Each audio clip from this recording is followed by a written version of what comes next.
Okay, what's up? This is Jay Williams. Welcome to the first episode of Image Breakdown. I'm going to be breaking down some of my favorite images I've taken out of my career. I've been taking photos professionally for the past 15 years, and I just wanted to start, instead of just posting photos, I wanted to start showing you actually how I create them. For those who find that interesting, I find it interesting, so I'm going to do it. Alright, so this is an image that I took for Scripps College.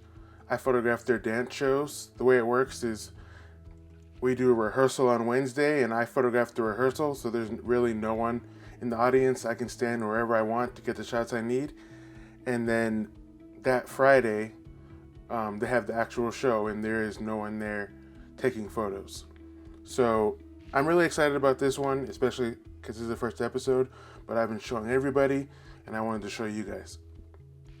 So what I want to start with first is the inspiration for this image. I photographed a dance workshop where a guest choreographer was there, and this is the image that I captured at the dance workshop. This was them rehearsing this dance for the show, and I was able to do that slow shutter to get the women who are dancing around her in this way. And then I thought I would love to do that at the actual dance show, but I feel like it's my job to get it in a normal way. Not that it's not creative, but to where everybody's sharp. I mean, when people grab those photos from that dance, I want them to be able to see themselves and tell who they are. So it was awesome. Kevin, who's one of the people who is over the dance department at Scripps, said that I could photograph the rehearsal to the rehearsal. So I actually photographed that, because when they do the real rehearsal, they go straight through the entire show. All 8, 10, 12, however many dances there are. So I was able to do that and get, this was actually the raw file. This is a JPEG, but this is a image without any editing. And then I was able to take it to what you have here. You know, I obviously raised the exposure. I mean, you see it on, oh my gosh, this isn't working. Okay. You see it on the dancer in the middle. I actually, like I said, I did a slow shutter speed. You see, let me go through my settings. I used the Canon R5 Mark II, Canon R5 Mark II. The lens was the Canon 7-8200 2.8 version 3, the EF version at 130 millimeters. I actually had the RF 7200, but for those of you who've used it, when you try to zoom in, you have to do it more than once, and those microseconds of me not being able to zoom in would possibly mean me missing a shot. So I decided to use my EF version. I was shooting at 6400 ISO, which I know is really high, especially for how dark it is in there, f32, and then 1/25 of a second. So for me to have that really slow shutter speed, I had to have a higher f-stop. Maybe not this high, but I chose to. And you can see, especially when you zoom in there, she's sharp. I think she looks less sharp because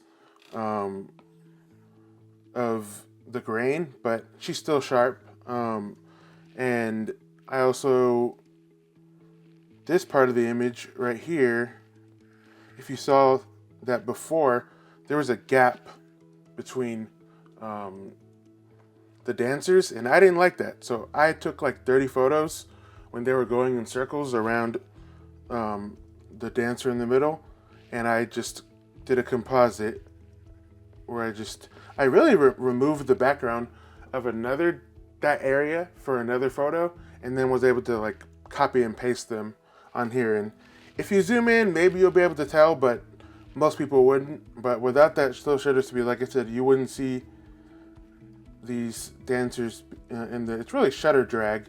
A lot of people are using this thing right now, this technique of a slow shutter speed, and I tried it a couple times recently. I think it's overused, so I'm gonna use it when it makes sense.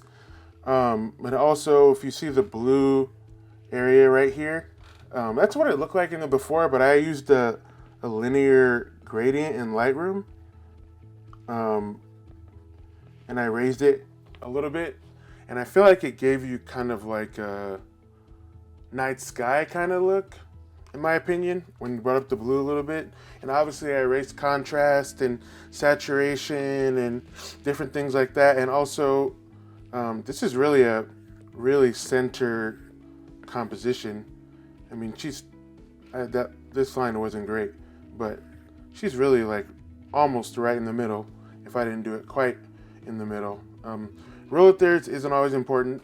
I always say know the rules so you can break them. I know the rules. I've been doing photography for a long time. I learned the basics, and sometimes I break those rules. But what else? Oh yeah, so obviously this image is warmer. It's a little bit brighter, a little punchier, but I don't over edit my images, so I feel like I didn't do too much. I mean, I edit my images the same. I use the same presets I have for the past. They just get upgraded every couple years, but I use the same presets I have since 2011, and now they've been upgraded for 2026. And what else did I miss?